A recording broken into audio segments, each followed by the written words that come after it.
to see that there are so many people interested in Tel Aviv.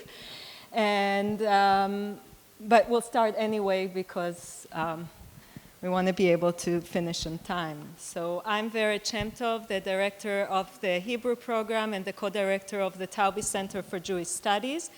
The other co-director is Professor Charlotte Eliasaf von Robert, who's sitting right there. And on behalf of both of us, I would like to welcome all of you to this panel on the first Hebrew city, early Tel Aviv, through the eyes of the Eliasaf Robinson Collection. This event is co-hosted with the library, the Israel Center, and I think Donnie Inbar, is Donnie Inbar here? Yeah, here, from the Israel Center is here with us, and with friends of the Tel Aviv University. I would like, before we begin, to thank our office staff, Sharon Chaitovsky, who's over there, Linda Yun, is Linda here? There. Ruth Tarnopolsky, and Lauren Sharp. I don't know if I see here. She's over there. I want to thank all of you for coordinating the panel and for all your wonderful work. The event tonight is part of what seems to me to be a special example of collaboration between the library and the humanities. 4 years ago, the Taubes Center for Jewish Studies and Stanford University Libraries started working together on acquiring a major collection about the early history of Tel Aviv. In the years that followed, the material was carefully categorized and became available first to Stanford scholars and visiting faculty, and then through a professional process of digitization, we were able to share a big part of the collection with the public and to make it accessible to Tel Aviv scholars worldwide. Some of the collection is even available on Second Life, but more on all of that from Zachary Baker in a few minutes. I just have here the website, and you can check it out at home. And there's the collection, the exhibit, and resources, and it's open for anyone who's interested. Maybe I'll go here to the collection so you'll be able to see it. Just as an example. The careful and dedicated work of Stanford Libraries allowed the Taubes Center to integrate this collection into each and every aspect of our work. We recently accepted a graduate student to comparative literature whose research is focused on Tel Aviv. I think she's here too, and Anna Kedar is somewhere in the audience over there. Yeah. So she'll be working with the collection. Sure. Okay. In terms of undergraduate education, we included the early Tel Aviv collection in 3 different courses. Our Hebrew classes taught by Galia Porat and Esti Greif. And in the audience tonight are students from a class which I'm teaching together with Khalil Barhum on Middle Eastern cities in literature. And they will visit the exhibit and work with the material too. Next year, we will be offering in the Department of History a class which will focus on the early history of Tel Aviv. And so it is really a part of our education here at Stanford. The collection is also already an integral part of research on campus. Professor Barbara Mann from the Jewish Theological Seminary visited us in the summer to work with the archive. Professor Mann is, to a large extent, responsible for introducing or maybe reintroducing the study of the cultural history of Tel Aviv to the American academic world, and she will be concluding the panel tonight with work that reflects on material in our library. Professor Oz Azariahu and Professor Anat Herman, arguably 2 of the leading Israeli scholars today on Tel Aviv, will also present here tonight papers which are based on the collection. And we hope to mark with that the beginning of turning Stanford into a major venue for the history of Tel Aviv, for the study of the history of Tel Aviv outside Israel. Israel still, of course, remains the center in terms of this field. The next step is a book which will include articles by a larger group of scholars, as well as images from the collection. Beyond the contribution to the study of Tel Aviv, we see this collection as having an impact on any discussion of Jewish urbanism, of the construction of new spaces, on cities and nationalism, and many more related issues. As an example of how this collection can change our perspective on other questions we asked here at Stanford, and especially at our center, I would like to suggest to think about the Tel Aviv collection and the way that it is reflected. Well, let me say it in another way, maybe. I would suggest to think about the Tel Aviv that is reflected through the collection in the context of the Taube Center's next major project, which is entitled Notions of Home. It is a project that is devoted to rethinking the concept of home in light of Jewish experiences and practices, and Charlotte von Robert and some of her graduate students already started working on it. Looking at the books, pamphlets, magazines, posters, postcards, photographs, maps, architectural plans, and original documents that were collected by Eliasaf Robinson creates a very different interpretation of the famous line by the Hebrew poet Chernov that man is nothing but the shape of his place. What seems to emerge from this collection is not only the dream and the idea of Tel Aviv, but also the mundane small details that turn a place into a home and shape one's identity. The receipts, the celebrations, the legal contracts, the flyers, the movie theater ticket or a funeral ticket that we found there sheds a completely different light on how the daily life in the city creates a sense of belonging, of home, or of what it means for a poet such as the Israeli poet Dalia Rabikovich in her first famous poem on Tel Aviv, to be bound up in the soul of the city because of a lifetime, and an entire lifetime.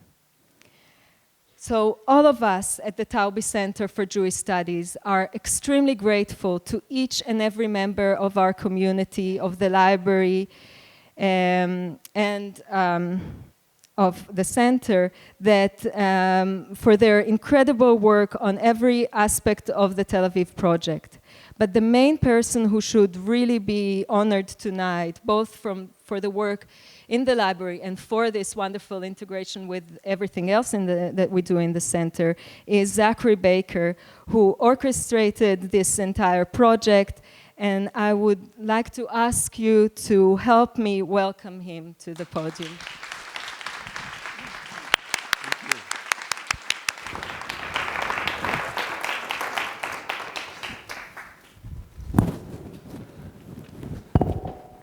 I have one of these, okay, this seems to be working, and why don't we go to Virtual Hebrew City?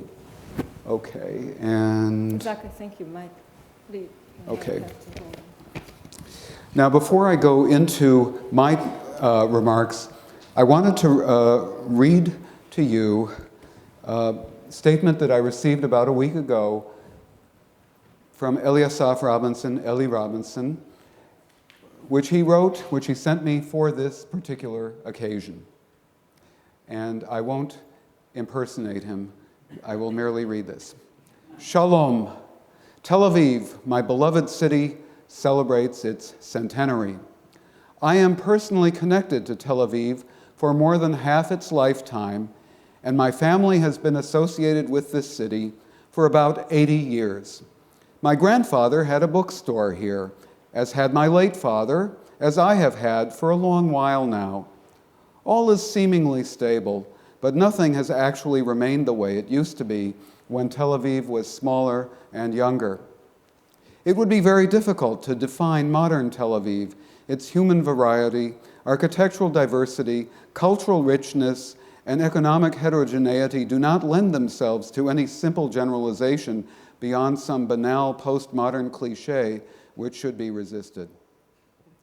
The attempt to reach through the intricate depiction and understanding of Tel Aviv is a fascinating project which I hope will be led and carried out by at Stanford.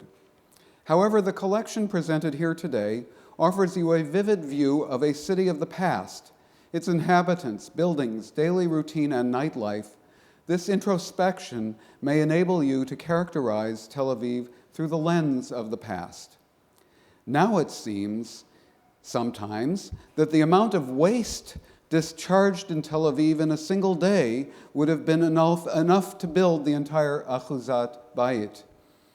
Some of the items in this collection presented to you today were actually collected from the garbage many years ago, documents which were of no interest at the time since they were part of daily life, were collected by myself and my predecessors and became a historic mirror of smaller and bigger events in the history of the city. I hope that the festive days of Tel Aviv here and the collection there at your end, meaning here, will enhance the emergence of some sense of a collective identity for the city and its ingredients way beyond the confines of present narrow and shallow individualism. Mazel Tov. Eliasaf Robinson, April 7th, 2009. Okay. Let's see. Okay, yeah. Yeah, it's not... could I have a mouse, please? Is there a mouse in the house?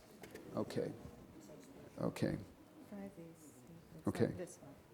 Okay. Okay. Okay. 4 years ago, while attending the 22nd Jerusalem International Book Fair, Eliasaf Robinson, Israel's leading antiquarian bookseller, and these are some shots of the shop, summoned me to his apartment in Tel Aviv's picturesque Yemenite quarter.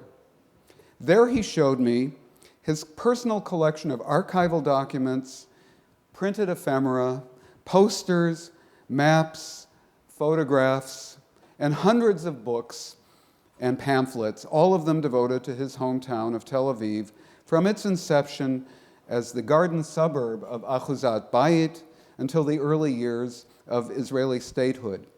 The collection included a cluster of original documents,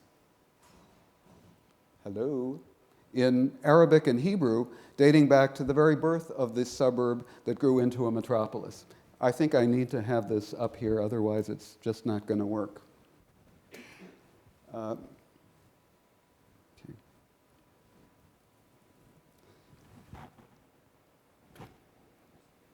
Anyone able to help me turn a slide here?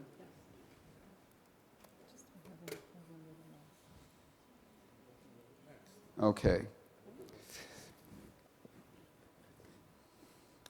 Ellie and Francine and their rambunctious dog Sasha had moved into their flat fairly recently. Ellie was concerned that the heat, humidity, and salt air were accelerating the deterioration of his prized collection. He was looking for a new home for the Tel Aviv materials, a place where they'd be preserved and digitized, and he felt that he could best achieve these goals by placing them at a prestigious academic institution overseas.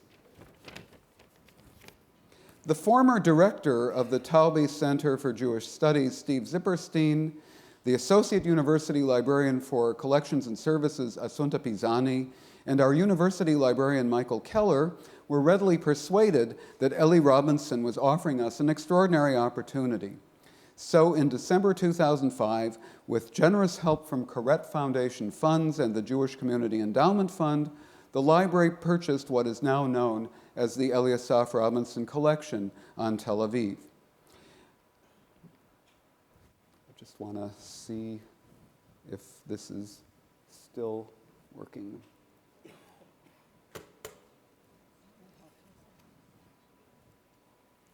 I remember slideshows of yore when you shouted next and something actually happened.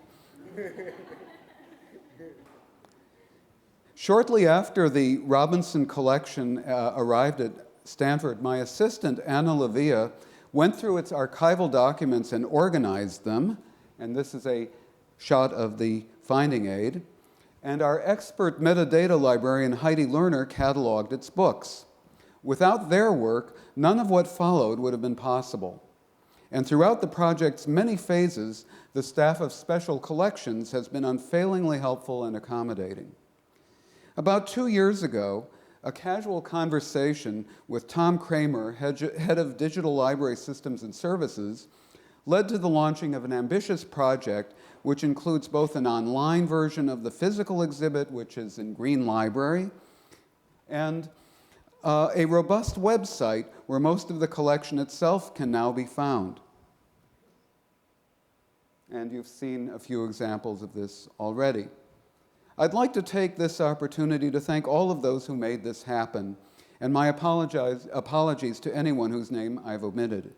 Special thanks to Stu Sneidman, who's responsible for digital production and web application development in the library, Michael Olson, our conscientious Tel Aviv project manager, Amber Weathers, digitization production coordinator, and Glenn Worthy, head of the Humanities Digital Information Service. In addition, there's been such a buzz about this collection in the library that Artemis Jacks had no difficulty rounding up fellow avatars to produce an online exhibit in the virtual reality world Second Life. And Artemis, or her impersonation, Denny Wickland, is sitting there at the console. It's a privilege and a pleasure to work on yet another exhibit with Becky Fischbach. This is the fourth one we've done together, and I never fail to be amazed by her creativity, her expert eye, her editorial skills, and her constant good humor. And of course, I'd like to express my deep appreciation to the Taube Center for its unstinting support for this project and for the library in general.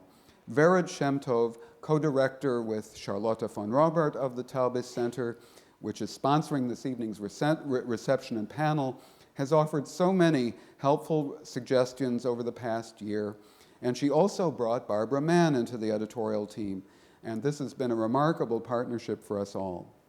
Last summer, Barbara, a scholar of modern Hebrew culture, spent a week leafing through the Eliasaf Robinson's collection's documents and books. Afterwards, she tipped her cap to the very resourceful individual who assembled these materials. "This is a businessman's collection," was her parting comment. Yes, you can locate the famous Hebrew writers in this collection, but as entries in the city directories and as street names on maps, and not for the most part as authors of prose and poetry. You'll also discover the by now forgotten movies that inhabitants of the first Hebrew city saw, the concerts that they attended, the schools that their children attended, the shops where they bought their groceries and their clothes, the houses that they built, and even the sewers where, well, you get my drift. The Tel Aviv exhibit transports us back to a time and a place when it was possible for a relative handful of individuals to forge a national culture in an old new language. The tools available to us here at Stanford transformed the first Hebrew city into a virtual Hebrew city. This has been a pioneering enterprise in its own right, and I'm grateful to be a part of it. And now to our first speaker for the evening, or the third but first speaker of the evening. Thank you. Thank you. זה בטוחה שזה עובד?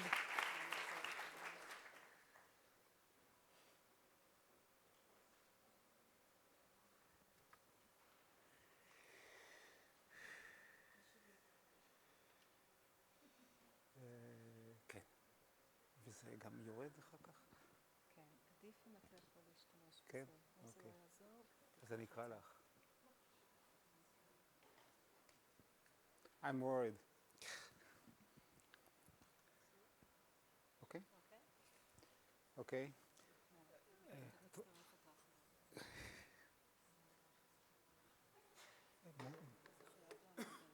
אני חייב לעמוד על זה.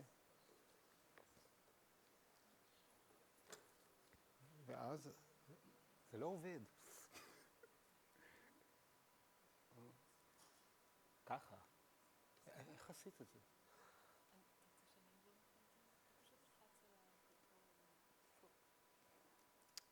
I don't know, in Haifa it looks, it works better. They told me I'm coming to Silicon Valley. Just press here, okay? Okay. Forward, that's... Oh, it works, okay.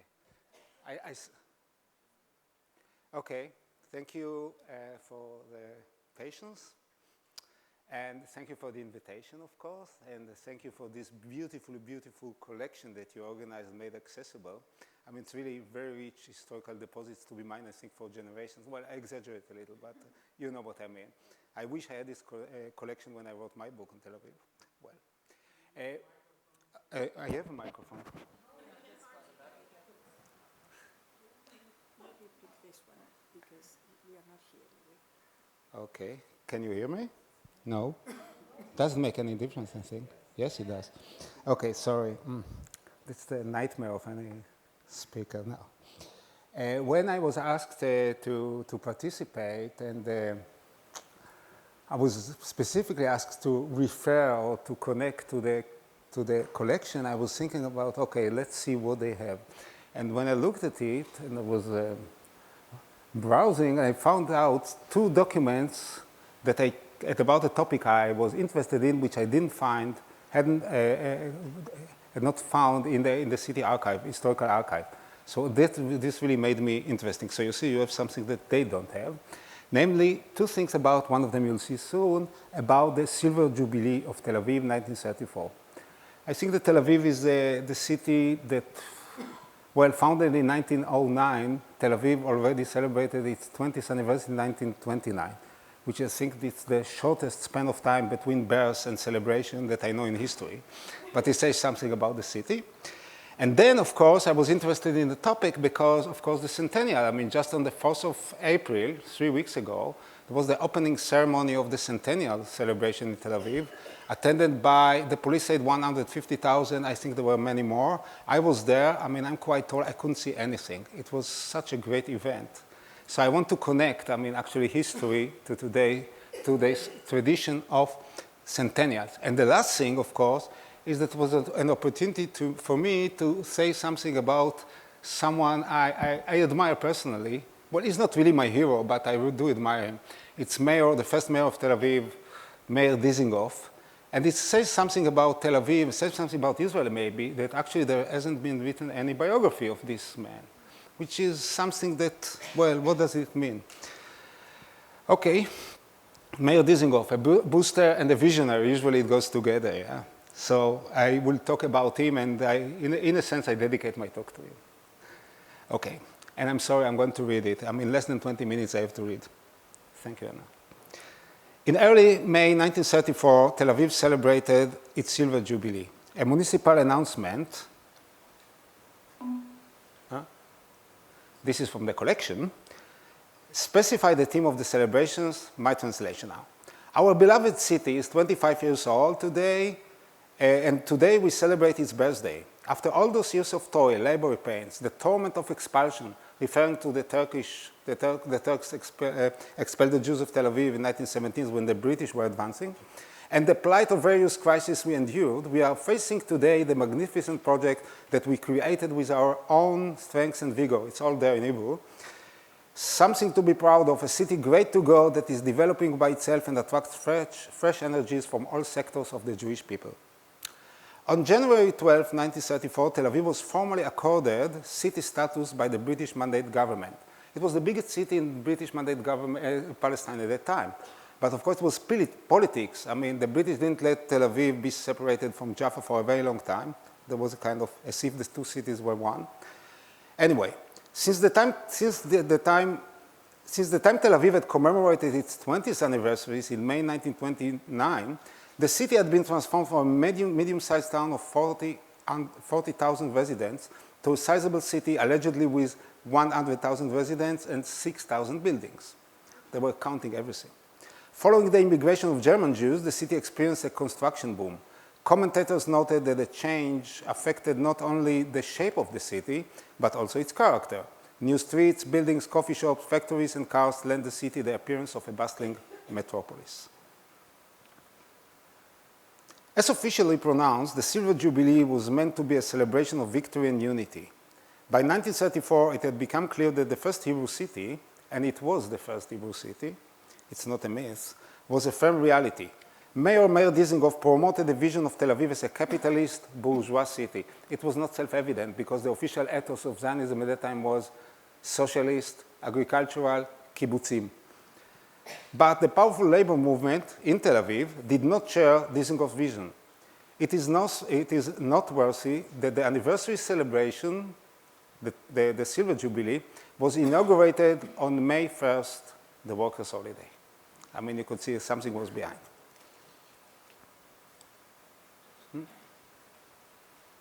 The idea of celebrating the 25th anniversary of the founding of the city had already been raised on the municipal agenda in October 1933. According to the first draft of the program, I quote, all the festivities should take on the symbolic character of national revival in the homeland and demonstrate the economic and cultural accomplishments of the first Hebrew city, unquote. The resolution also linked the festivities to the Levant Fair, which, I quote, is an organic part of the Tel Avivian creation.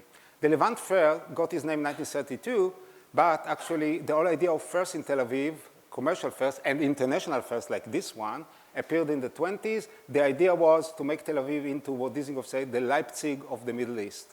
Actually, the central commercial city of the Middle East, the connecting Europe and the Middle East, I mean, connecting, if you want, Britain and Iraq. Of course, the competition was with Haifa, which just built its new port, and that was the issue that really made Dizengoff worried. So the Levant Fair was the Tel Avivian answer to the port of Haifa built by the British. Later on, in March 1934, the Municipal Council declared that the celebration would be held at the time of the fair, I quote, in the form of a large demonstration of the accomplishments of the first Hebrew city, with Mr. Mayor Dizengoff at its head. Well, a slight difference. And indeed, the Silver Jubilee was not only a celebration of the city, but also a celebration of Mayor Dizengoff, so-called the city's father. In 1932, the Levant Fair was relocated to the new fairground in the north of Tel Aviv, at the mouth of the Yarkon River. Mayor Dizengoff promoted the fair in accordance with his vision of Tel Aviv's international trade center. For him, as he said, the future of Tel Aviv was to a large extent dependent on the success of the so-called Jubilee Fair. Moshe Glickson, the editor of the Haaretz newspaper, concurred with Dizengoff. The exhibition, he wrote, is a fine framework for the Silver Jubilee, a superb center for the celebrations. The Levant Fair is evidence of the power of creation and the future of Tel Aviv. As already noted, the opening ceremony was held on the evening of Tuesday, May 1st at the Levant Fair Amphitheater. The ceremony, a string of festive speeches full of praises for the city, was broadcast on the radio. Seated on stage were the founders, all of them, members of the Municipal Council and representatives of Jewish communities from abroad. All these communities came from, they represent communities from Central and Eastern Europe, none from Western Europe, and none from the United States. And one from Greece, I should mention that too. In his opening speech, Dizengoff reiterated that Tel Aviv was, I quote, center of national aspiration and national creation of the entire people of Israel. He maintained, that was the time, that Jews, members of an allegedly, as he said, defective race, could be productive, and that Tel Aviv was the proof that all that was needed was will and faith. Tel Aviv was more than a city, it was a statement in a very tough time, 1934. The British High Commissioner did not attend the opening ceremony of the celebration.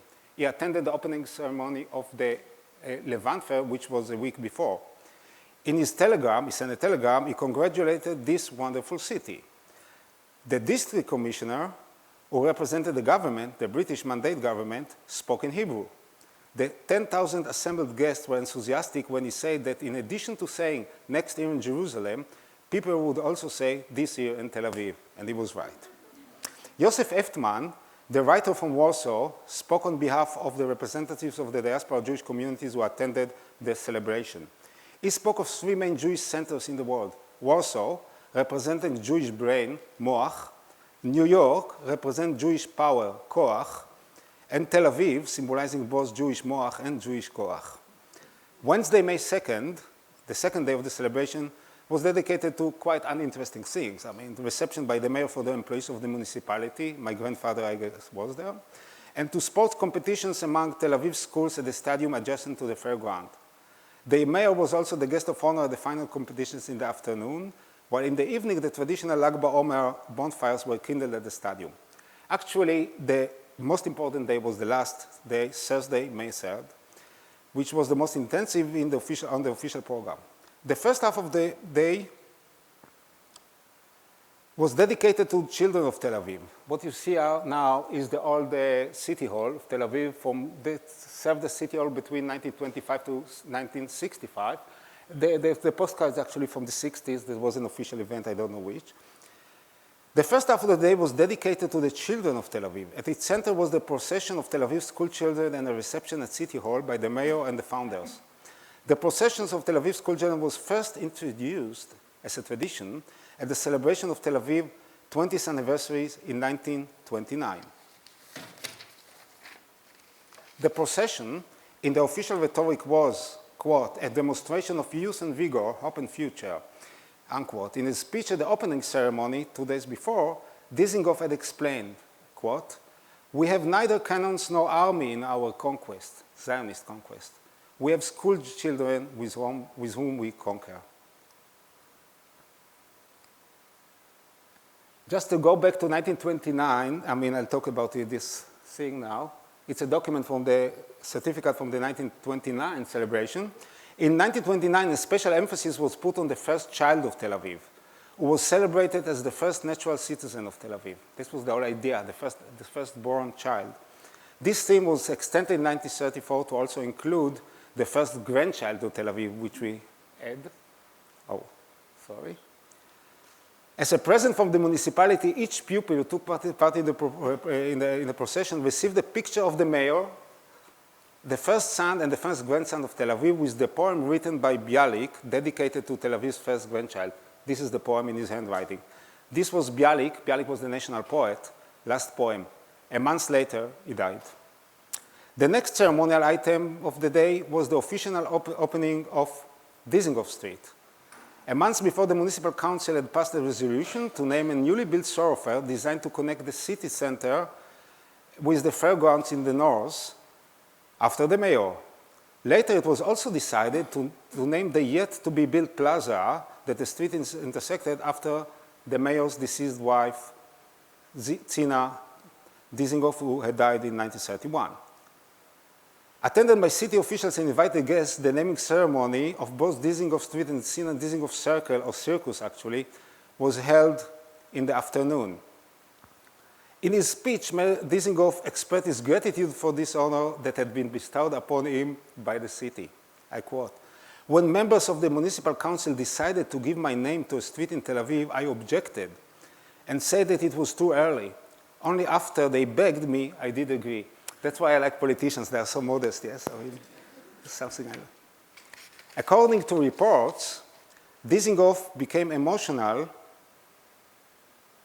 when he stated that he was especially moved by the decision to name the plaza after his wife. By the way, it doesn't exist anymore. I took this photo a few years ago. That was the last street sign. I was greedy. I wanted to take it, but I'm a very civic-minded citizen. I didn't do it. 2 months later, I didn't find it anymore. I guess it's one of the flea markets you can buy it now. I don't know. So it's an historic document too. Think about it. The official part of the Jubilee celebration was concluded in the evening with a series of shows in the Levant Fair Amphitheater. The first show was a dramatization of a meeting of the founders of Tel Aviv discussing the affairs of the new neighborhood. The play was broadcast over loudspeakers rather than performed on stage. But as reported in Haaretz, the public was amused by innocence that, in retrospect, had characterized the early days of the city. The second show was a performance by various Tel Aviv dance studios and choirs. Go back to the... If you look at this one, this is from a stationery. Actually, it was never used officially on sign in the city because you see, I don't know, Tel Aviv Semi-Jubilee, this is translation from Hebrew, Semi-Jubilee. Actually, so someone told them that it's a mistake and that you shouldn't use it, so it's another historical document because it was never used. In accordance with the Municipal Council's resolution from March 1934, the Silver Jubilee celebrated the first Hebrew city as a Zionist accomplishment and emphasized the position of Mayor Dizengoff at the helm of his city. As there were no public opinion surveys, it is impossible to know how ordinary citizens of Tel Aviv evaluated the birthday party. However, some important clues are provided by the Hebrew press. Moshe Glickson, the editor of Haaretz, shared Dizengoff's vision of Tel Aviv as a bourgeois city.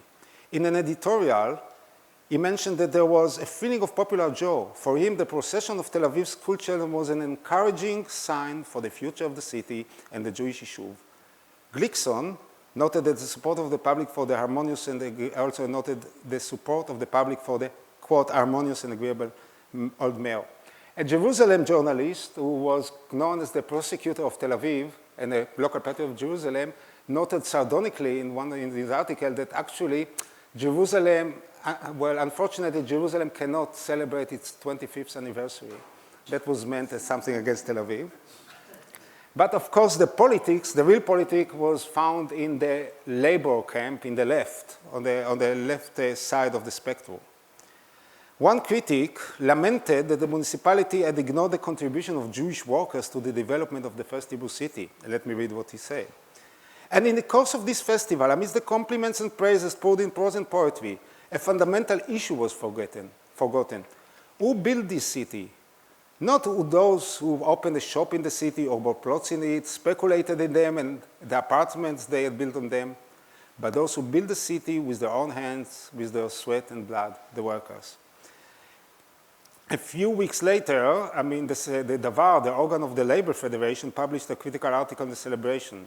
The author said flatly, no, the city did not celebrate. The city elders celebrated themselves. He also claimed that the decision to relocate the festivity to the premises of the Levant Fair in the north of the city had the effect that the celebration had not been felt in the city itself. Quote, the city remained mundane and dust-covered as always, unquote. His assessment of the program was very harsh.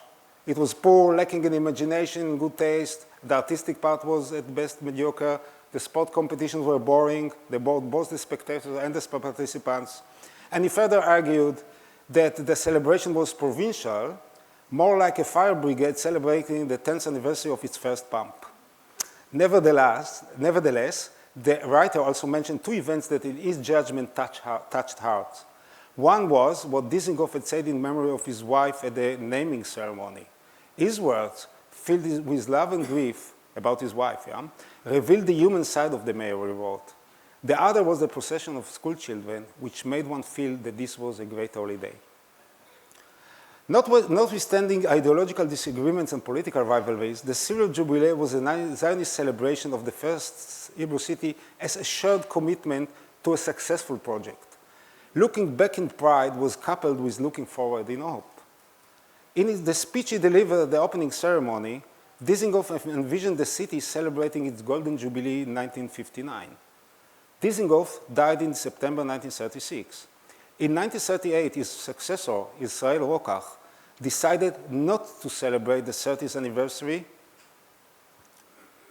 with a simple explanation, which we can understand. This is not a period to celebrate in Tel Aviv because of the situation in Palestine and because of the situation in Europe. Oh, sorry. In 1949, when the national calendar was suffused with patriotic commemorations, the municipality passed over an anniversary celebration for the city. Instead, a public competition to design the monument to the city founders, which you see now, was announced in August 1949. The monument was unveiled in 1951 on the 90th anniversary of Dizengoff's birth. As envisioned by Dizengoff in 1934, Tel Aviv did celebrate its Golden Jubilee in 1959. Overshadowed by the celebration of Israel's 10th anniversary the year before, the celebration was relatively modest. Dizengoff did not mention a centennial celebration. His vision was not short-sighted, but rather practical, focused on the next signpost in the future history of a city with such a short history. One might surmise that he could not have envisioned the crowded, high-tech, high-powered opening ceremony at Town Square, which I mentioned at the beginning. Probably he would not be able to fathom an opening ceremony where the mayor's speech lasted 3 minutes only. But again, like in 1934, also in 2009, now, Dizengoff belongs to the texture of Tel Aviv's memory. Next month, a statue of the mayor riding his horse, he was famous for riding the horse, inspecting the city, Riding his horse will be unveiled. This is for the program. Other cities have equestrian monuments to kings and generals. Tel Aviv is the first Hebrew city, but probably also the first city in the world to have an equestrian monument to its first mayor. Thank you very much.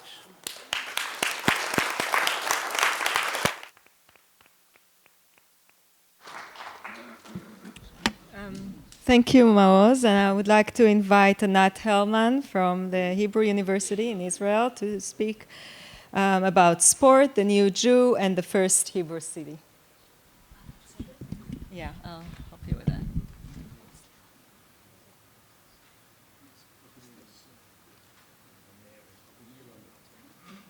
And this is yours, right? mine. No, זה לא שלך. This is yours. ותעשי את זה של ה... נעביר לראשון, חכי רגע. That's okay, אני יכולה לקרוא. control page.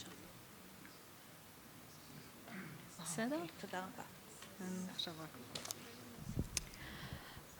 Thank you, Zachary, and Barbara, and Vered, and the whole staff of the Taub Center for inviting me. I'm honored to take part in this important event. One of the sport files in the Eliasaf Robinson Tel Aviv collection holds a car of active membership in the Land of Israeli branch of the Maccabi Sport Club from 1934-1935. The back cover lists the 5 principles of Maccabi. A, sound mind and a sound body. B, the development of the body of the Hebrew people. C, order, precision, and discipline. D, Maccabi is national but unpartisan. And E, members of Maccabi are only amateurs.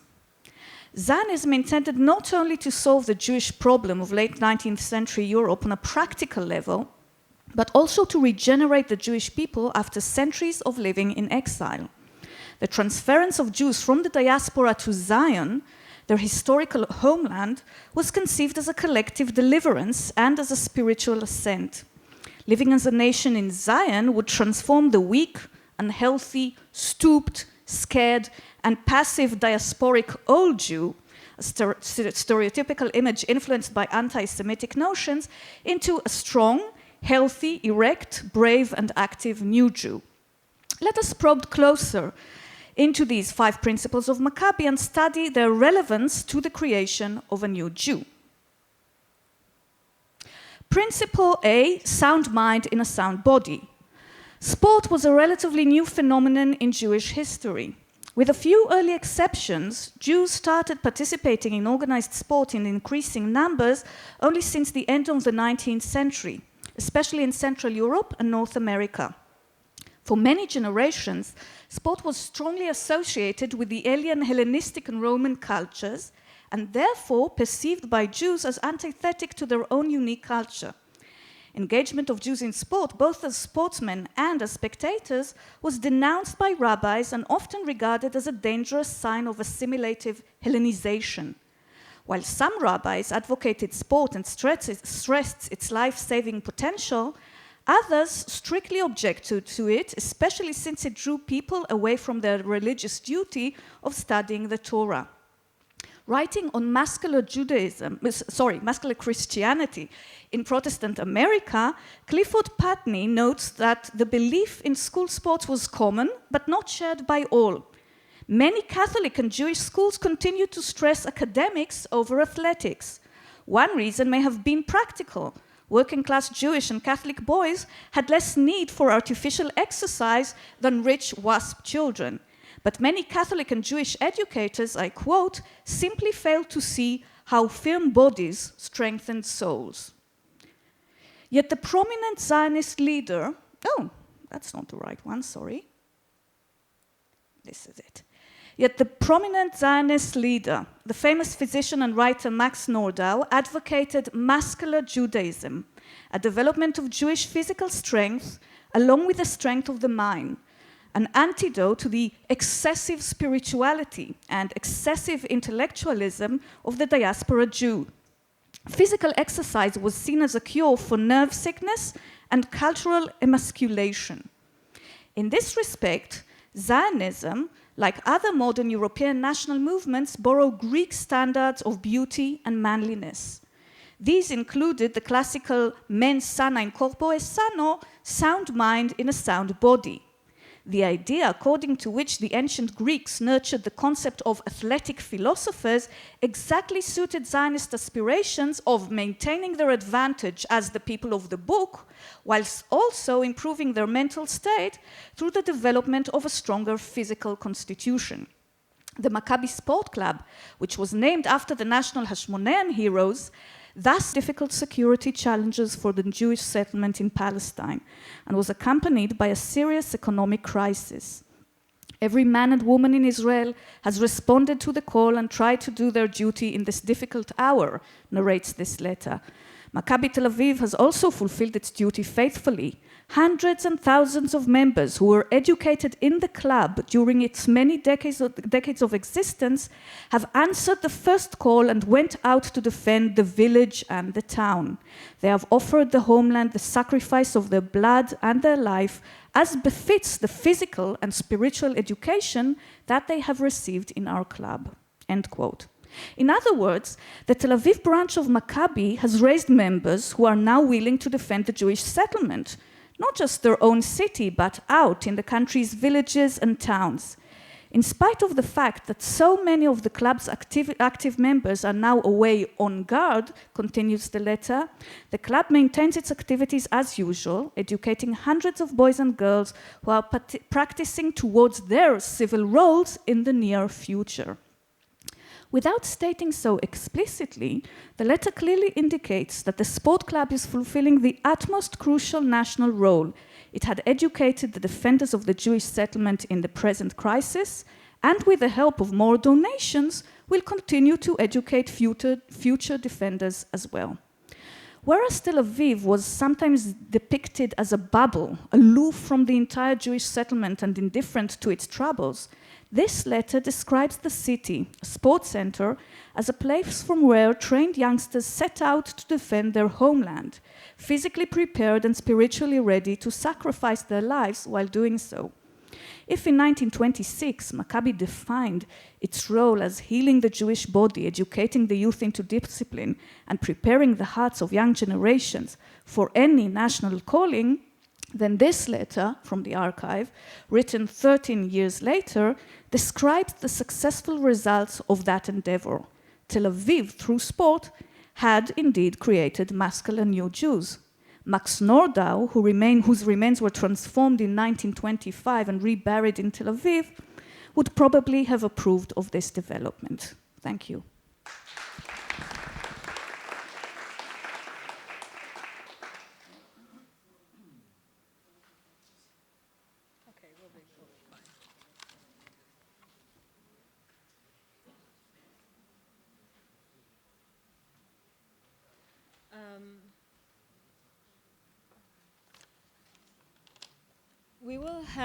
You will all have an opportunity to ask questions at the end. So we have one more speaker and then a discussion.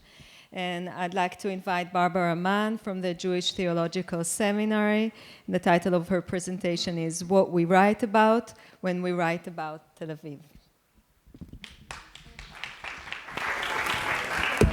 Start me out. Just put me on. Okay. I want to add my thanks to the library and its staff for the amazing job they've done with the collection, the Taube Center, and all its staff, and especially Charlotte, Vered, and Zach for inviting me to be a part of this adventure. Is it squirrely, the sound, or are we okay? We're okay?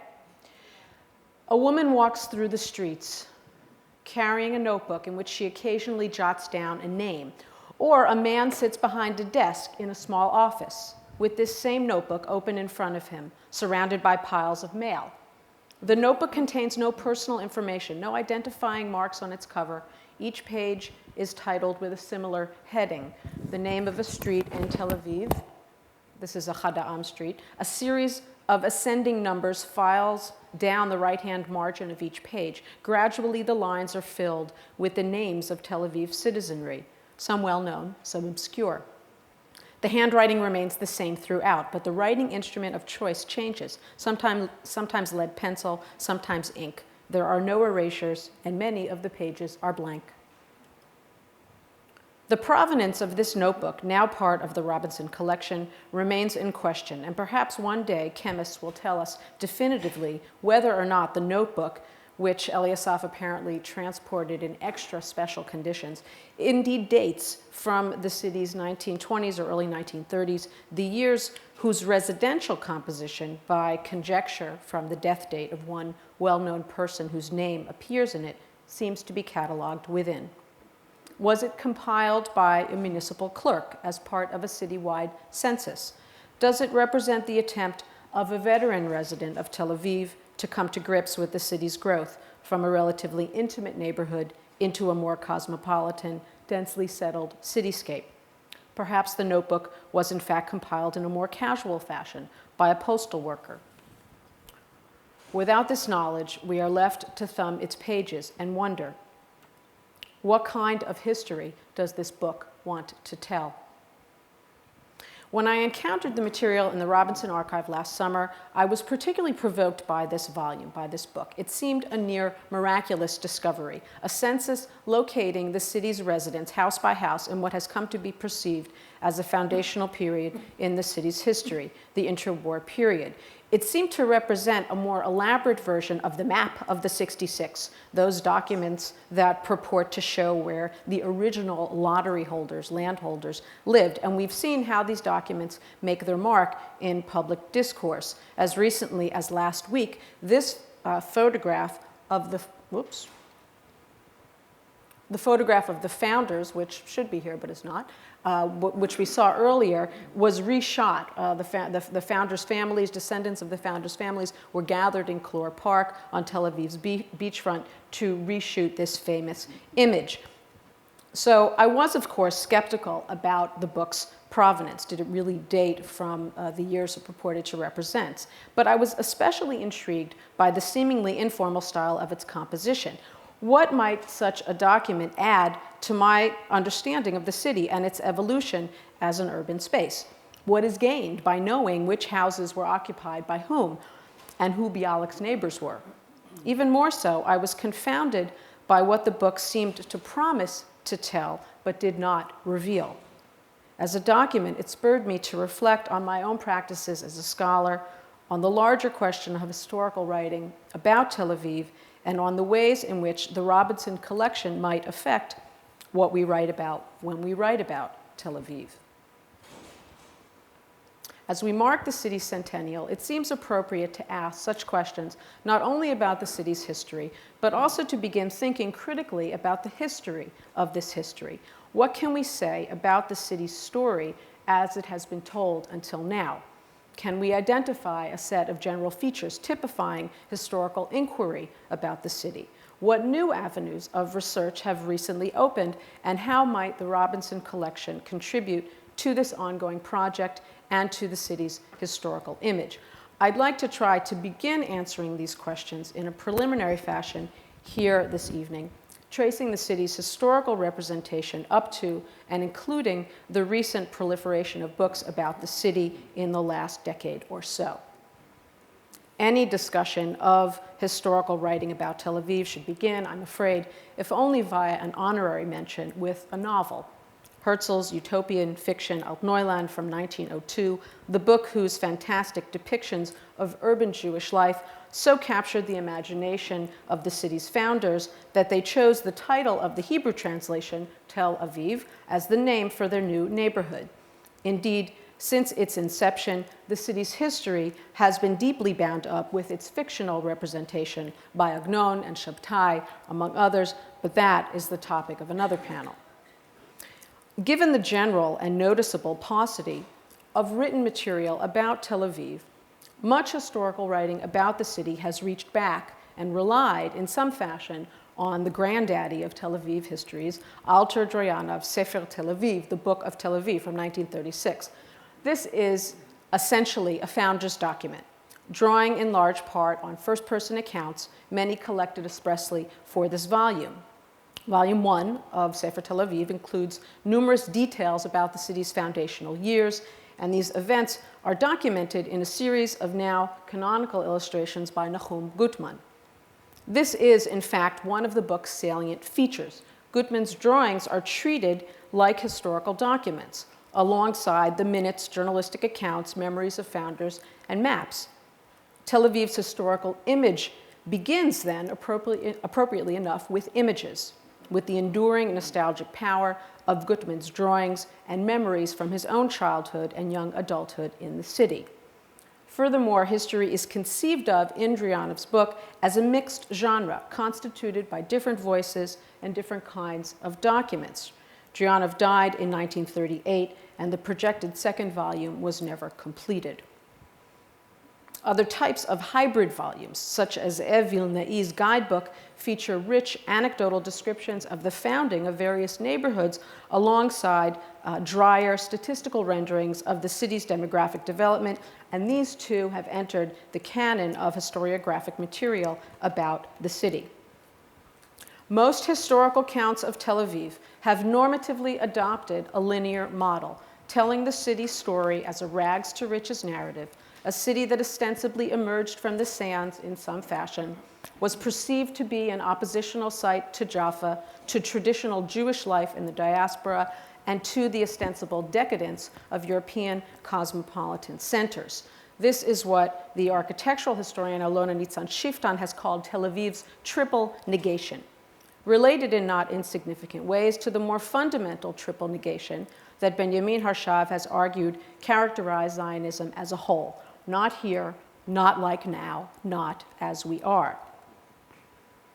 Histories of the city have largely worked to tell Tel Aviv's story in relation to the paradigm of Zionism and nation building, and in such have detailed the way in which space became place. That is, how Tel Aviv acquired the characteristics and traits of home for successive groups of ethnically and socially diverse migrants. These histories make a compelling case for the distinctive conditions occasioning the city's growth from an idea to a private corporation to a small neighborhood and eventually large metropolis. Recent research has also further explored the realms of memory and the imagination, and also the essential importance of representation. To truly know Tel Aviv is to appreciate how the city has been imagined in literature and the fine arts. The work of cultural geographer Maoz Azaryahu has described the various myths or stories that Tel Aviv has told itself about itself, from the idea of a city born of the sands to the Bauhaus-inspired White City to the more recent city that never sleeps. Much of this history, we should note, has by now been challenged, if not entirely upended, by counter-narratives that demonstrate how the city's establishment was deeply shaped by its connection to, indeed reliance upon, both traditional Jewish forms of settlement in the diaspora and modern European models of urban settlement on the one hand, and a more complex, ambivalent relation to Jaffa. My own work, for example, has focused on the city's representation in literature, photography, and painting.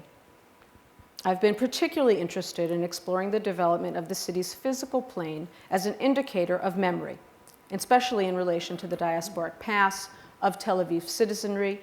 In this sense, my work seeks to locate Tel Aviv within a broader continuum that traces the evolution of space within modern Jewish urban culture as a whole. The triumphal narrative of Tel Aviv's founding and early history has been beautifully and richly complicated by work that seeks to expose the quotidian details of daily life and the production of space in the city, from the squalor of immigrant life to patterns of transportation and pet ownership, to mention just a few of the diverse areas explored in Anat Hellman's recent work.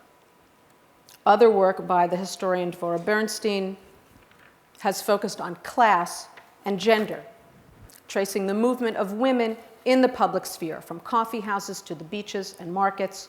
Her cast of characters includes olot immigrants, chalutzot, pioneers, zonot, prostitutes, and their Jewish, Arab, and British clients, mitabdot, suicides, and agunot. This intersection between social history, economic history, and gender studies will undoubtedly be enriched by documents such as this peddler's license from the Robinson Archive. Finally, important new research has also treated the idea of Tel Aviv as a contested space and has sought to explore how Jewish space was created in relation to and often at the expense of the Palestinian landscape. So, for example, work by Mark Levine in English and Sharon Rothbard in Hebrew has brought the planning and construction of Tel Aviv in dialectical argument with its doppelganger to the south, Jaffa, the city out of which Tel Aviv emerged as a neighborhood in 1909.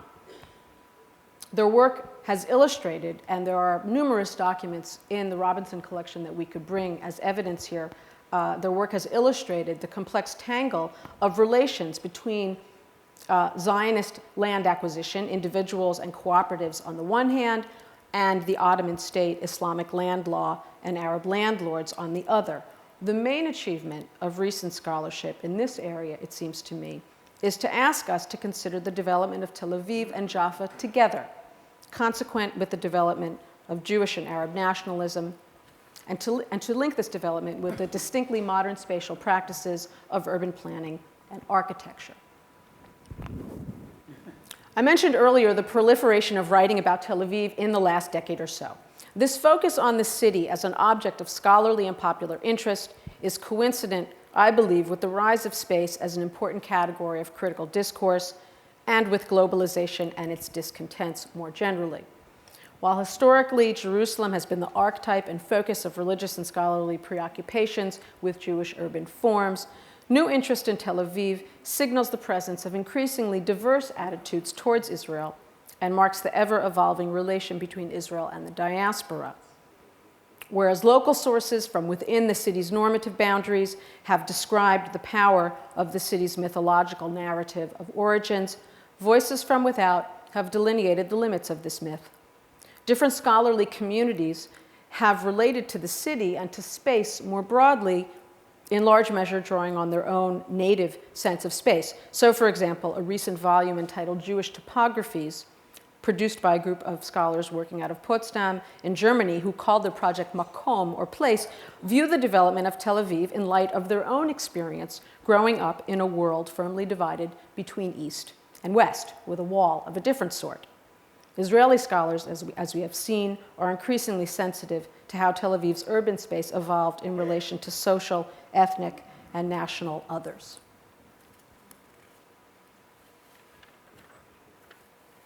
To return to my original question, how might the Robinson collection impact what we write about when we write about Tel Aviv? It seems to me that the story that emerges most vividly from the enormous wealth of primary sources contained in the collection is the warp and woof of daily life in the place that became the center of the modern state of Israel. While looking back at the city's origins, the collection also moves Tel Aviv, as well as those both beguiled and critical of its story, into the 21st century. It tells the story of Tel Aviv as neither an integral part of the Zionist dream nor its anti-pastoral mongrel offspring, but as a profoundly Israeli story. Despite its many references to the diasporic homelands of Tel Aviv's citizenry, much of the collection is embedded in a particular sense of place. This thick description of the place is compiled through private photo albums, correspondence, shopping lists, calling cards. By now you've gotten the idea, yeah? Each of these artifacts represents an interaction between at least two people, and often many more, and the whole complex tangle of cultural, social, economic, political, religious, and geographic relationships suggested therein. These exchanges, movements, and behaviors, both typical and extraordinary, constitute the history of the place. Undergirding this vast and diverse network of paper trails, we find the steady, if eccentric, hand of the collector, the businessman, Eliasaf Robinson, himself a native. One might even think of him as a descendant of that imaginary census collector, whether walker or desk-bound clerk, trying diligently to fill in the blank lines of the metropole whose streets have multiplied faster than anyone imagined. Thank you.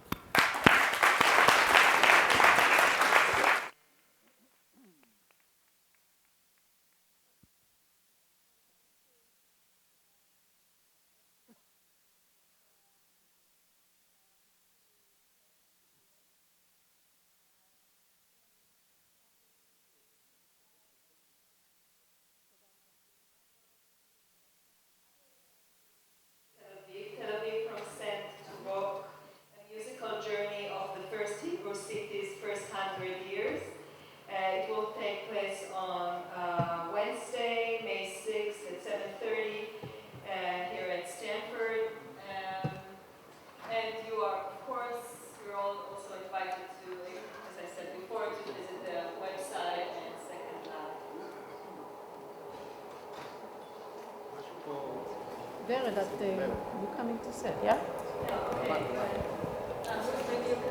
Can you hold this for just a second while I open this water? I can't open the water. Give me another one. Better.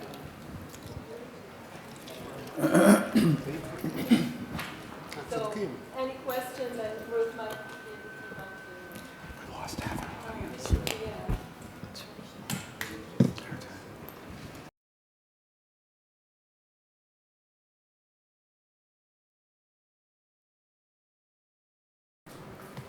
Yeah, that is. Yeah, thank you very much for the presentation.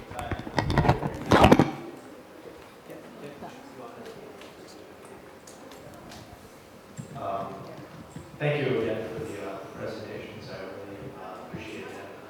I just have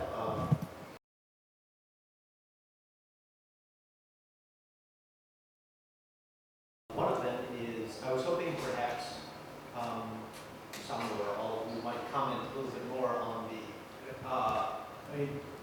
Professor Mann mentioned something about a place at the end, and I found it very interesting that the story you mentioned, the story of Tel Aviv, you might begin with Herzl, which I found was a very interesting beginning, rather than say beginning with the place itself. And that is, say the empty space next to Jaffa and the Ottoman Empire. So I was wondering maybe if you could comment a little bit more on the Ottoman context in which Tel Aviv emerges, and especially like I'm thinking, 1909 is a very important date also in Ottoman history because it's the year after the Young Turk Revolution is proclaimed, and liberty, equality, fraternity is also proclaimed in the Ottoman context. So that would be my first question. And my second question is in the construction of and the ideas leading to the development of Tel Aviv. Are the people who are in charge there thinking perhaps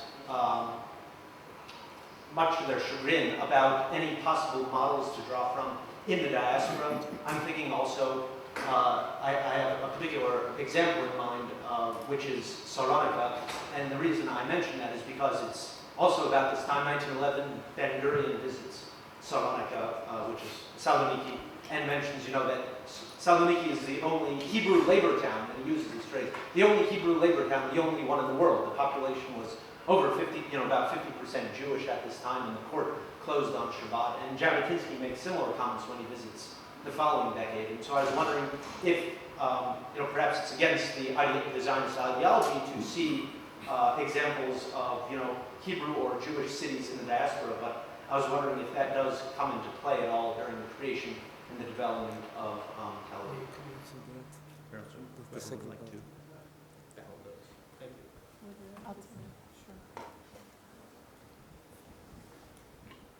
I'll respond briefly to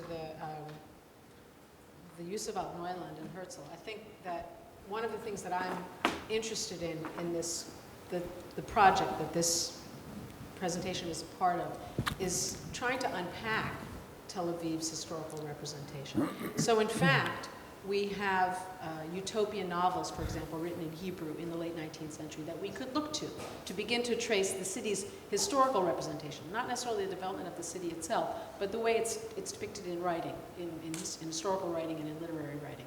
I think that there's another way of thinking about the history of the city, which is what I try to suggest sort of at the end, by paying attention to the particulars of place. So for example, looking at the way in which different populations in Jaffa merged to purchase land north of the city, and then used that land for neighborhoods. And they were a diverse group. In other words, that initial group of property owners, I mean, they were united by the fact that they all had money, enough money to buy a share in the corporation. But some of them were new immigrants, some of them had been there for a generation, some of them came from Eastern Europe, some of them came from the Levant. They were a pretty mixed bunch. And they had also different levels, I would say, of ideological commitment to this, what we think of as the Zionist narrative. They were business people, and they understood a good business venture. They understood that land ownership and buildings that people would then buy and move into and rent rooms in was a good business. So I think that there is absolutely a tension between normative ways in which the history of Tel Aviv has been related, and other kinds of narratives which could emerge from a closer examination of these archival sources, many of which are in Turkish, many of which are in Arabic, in other words, that represent kind of a gamut of different kinds of economic and social forces.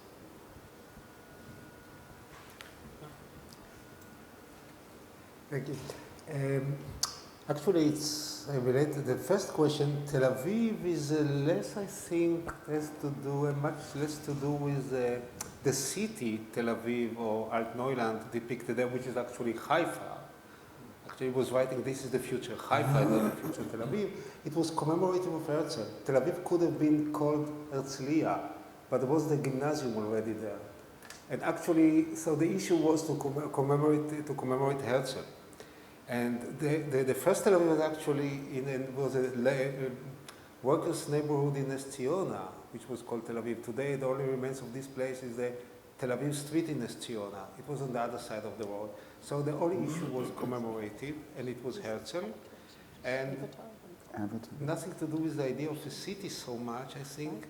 And when you come to think about it, the idea to found a Hebrew city, as they call it, was Ben Yehuda, and he was thinking about Jerusalem, and which became later Rehavia, actually. That was his vision of a Hebrew city. But then it moved to the south, to the coast. And about the models, Jewish models, interestingly enough, well, at least I don't know, maybe you found, I didn't find any reference to Saloniki.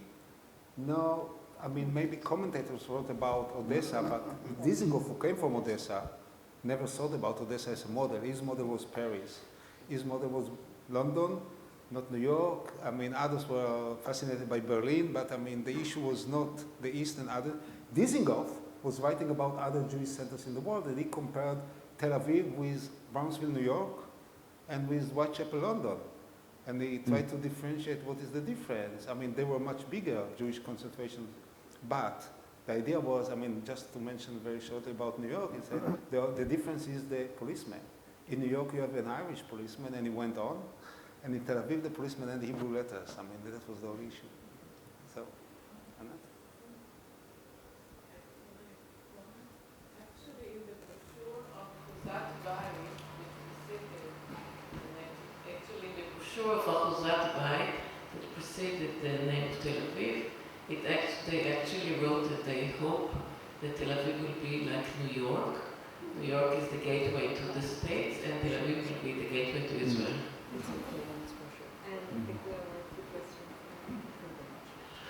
I have a question for, is it Anat?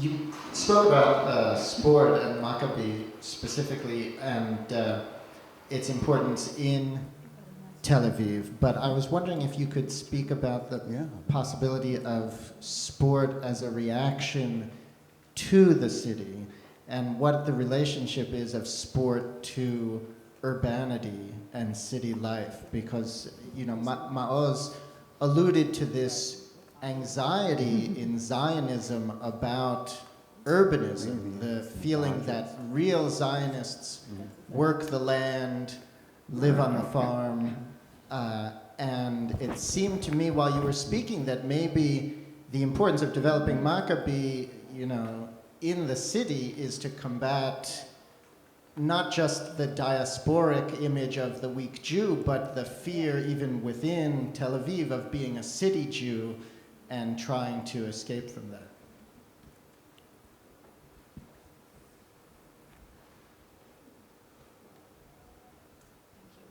Well, first of all, the city, the big city, and sports are connected in many ways, because the ways in which a city can consolidate self-identity through sport and sport supporters in cities and so forth and competitions is very strong, not to mention facilities which a city can fund and organize and smaller settlements can't. But certainly there was this apologetic thing about Tel Aviv, first of all for being a city, not an agricultural settlement, which was the height of Zionist aspirations. And secondly, for being such an urban city. Not only was it a city, it was actually an urban city. So yes, sometimes you seem to think that rather than create the new Jew by working in the field and getting all these muscles and santan from working in the field, the Jews of Tel Aviv came to the same result by spending a lot of time on the seaside and playing sports. So there was a way of turning the Jew into a new Jew, even in the city. Thank you. Thank you all for incredible presentations, and thank you, Zach, for handling this outstanding collection. Maybe I'll address the question first and foremost to Barbara, since I understand from my that you are the one who insisted on adding the quotation marks to the title of the exhibit, The First Hebrew City. We know, of course, that Tel Aviv did not spring out of the dunes ex nihilo, that it may have turned its back to Jaffa, but was extremely related to it. And in fact, Tel Aviv was not the first neighborhood outside of the walls of Jaffa. There were Arab neighborhoods and even Jewish neighborhoods such as Neve Shalom, Neve Tzedek, even Kerem HaTeimanim is as old. So apart from the symbolic, or let me phrase it this way, what is the significance of the date of April 1909 and the lottery of the seashells on the dunes and the founding of Achuzat Bait? Is there any significance to that, or is it just part of a long process? Where Charlotte is, because she said in Germany we date cities from when the municipality decides to call it a city. That's when the state says it's a city. That's when the city begins. I think, my sense. Excuse me. I'm going to defer to my colleagues as well. My sense is that the date is fairly arbitrary. In other words, it was sort of retrospectively indicated as an important date. We actually were just at a conference at Brandeis on Tel Aviv, where someone presented a wonderful paper trying to sort of unpack exactly when it was that this date, which was the second night of Pesach, I believe, the second night of Passover, became so consequential and was sort of viewed as the foundational date of the city. You're absolutely right. It is a sort of an arbitrary decision. It's not as if everybody got together and said, now we're founding Tel Aviv. But it did happen to be the case that those other neighborhoods that you mentioned didn't take off in quite the same way that Achuzat Bait did. And one of the reasons why I insisted on the quotes, that was part of it. In other words, to just sort of, put some kind of qualification around the city's origins, to sort of indicate that there is a kind of an instability about the city's origins, but there is a kind of an anxiety about when did the city begin. And also the question of Hebrew. I mean, we know that Hebrew is a language, but the indicator is much more of a broad cultural indicator in that term. This is not a city where most people actually spoke Hebrew at the time that the moniker came into use. So what made that take off? Money, I would say. I imagine. I would, I think. Planning, money, timing.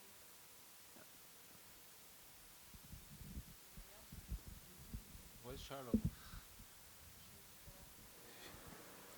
She's not here. Well, actually, most German cities date their beginning to their first mention in the document because they never know when they were. Like Berlin, by the way. It's a tough question when it was, Tel Aviv was born, of course. 1909, it's clear. Maybe you can say 1906 when Akiva Weiss wrote this document. That could be another idea. But the Hebrew. Yes. Yes. No. People say yes. Well, well, we don't know, but a question what made Achuzat Bait into Tel Aviv, I think what Barbara said is right, of course. Everything is circumstantial. But I think there was an idea behind. I mean, and the Mayor Dizengoff, I really think, is the one responsible. He had an idea of a Hebrew city, independent Hebrew city, and he promoted this idea, and he guided the city, and so I think that's why it's so important. I mean, sometimes to do with the mayor or someone in charge, and that was Mayor Dizengoff. I mean, Neve Tzedek never wanted to be a city. It was a neighborhood. Neve Shalom the same. I mean, but here there was people who wanted independence. They had a vision, and in 20 years, I mean, or 25 years, it became a city with 100,000. I mean, it's quite impressive. The biggest city in Palestine. I actually have something as a rank amateur in this enterprise. Achuzat Bayit had one civic institution and one entertainment palace, and I think those also helped to launch it. Yes, to help to launch it as something more than just a humble little neighborhood. So maybe one more question from Renana, and then we'll be here for a few more minutes. I'm trying to relate to a previous question about the notion of what Anat maybe mentioned, the guilty feelings of Tel Aviv about being an urban city. And I was wondering, maybe it's too broad of a question for this part of the evening, but when the status of Tel Aviv changed in the minds of the Zionic movement, or maybe when did Tel Aviv drop the guilty feelings and understood that it's a very relevant part of the Zionist ethos, if at all? I think with the death of Yitzhak Rabin, I think that is the point at which the relationship between the city of Tel Aviv and the Israeli national narrative changed really profoundly. And Tel Aviv was, I don't want to say absorbed into or had a fundamentally different, less antagonistic, I would say, antagonistic maybe in new ways, but less antagonistic relationship to the meta-narrative of Zionism and Israeli history. I agree, but I would like to add another perspective, and I think it was actually the first Iraq War, and the first time that Tel Aviv became not a bubble, and not necessarily a safe place. And then after that, with the Intifada, I think it continued, and this comes from reading the literature, not necessarily from the history of the city, but from the literature and films about the city.